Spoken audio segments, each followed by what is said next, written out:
Well, howdy there, Internet people. It's Bo again. So, today we are going to talk about Meadows and what's going on today. And by today, I mean right now, if I'm not mistaken. If you are watching this right as it goes out, this should be happening now. It should be starting right now. So, Meadows is seeing his hearing today. This hearing is going to be the one that kind of starts off the attempt to get his case removed from Georgia and sent to federal court. Now, in order for him to do this, really he just has to show that what he was doing was in the course of his official duties. And that's a pretty loose definition in this case, not really hard to do. The problem is that in one of his filings, they said that what he was engaged in was unquestionably political activity. Under the Hatch Act, well, that's not his official duties. If he's in the executive branch, he's not supposed to be able to do that.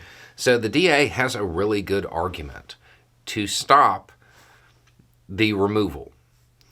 At the same time, when the DA put together the indictment, there was a lot of information in there to provide context. A lot of the stuff dealing with Meadows, some of the tweets, as an example, they kind of seem to be within official duties. So there's a counter argument.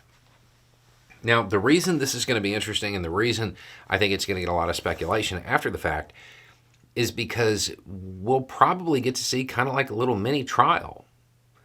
It seems pretty likely that the DA is going to kind of give a peek at what the prosecution is going to do during the actual trials later.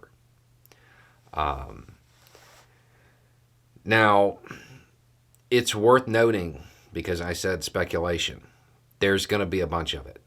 And there'll be a bunch of it today, because the speed at which this stuff is going to occur, this, as an example, is a hearing today about the Georgia case involving Trump, election interference, all of that stuff.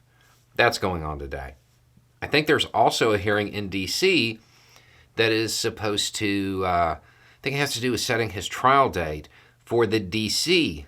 election interference case. I think there's also a hearing today dealing with Navarro and contempt of Congress. It's going to be ongoing. The speed at which this stuff is going to occur, it's just going to keep picking up. So you're going to see a lot more speculation when the weird part is there's going to be more facts to go on. But as was proven all last week, facts generally, they aren't as emotive. And there are a lot of outlets right now that are leaning heavily into the emotions and using that to get eyes on their content. So be ready for that and be ready for there to be a bunch of it. But the interesting part about today is that we should get a sneak peek at what the prosecution is going to allege and how they plan on structuring things when it comes to the actual trial in the Trump Georgia case. As far as the argument and the back and forth about whether or not it should be removed to federal court, I don't really know. I have talked to a number of people about this who have a little bit of experience. And they're very divided. One thing is, a whole lot of them don't seem to think it's a good idea, though. Seem to think there were other legal maneuvers that Meadows could have engaged in that might have been better. But this is the route that was chosen, and it should be going on now. Anyway, it's just a thought. Y'all have a good day.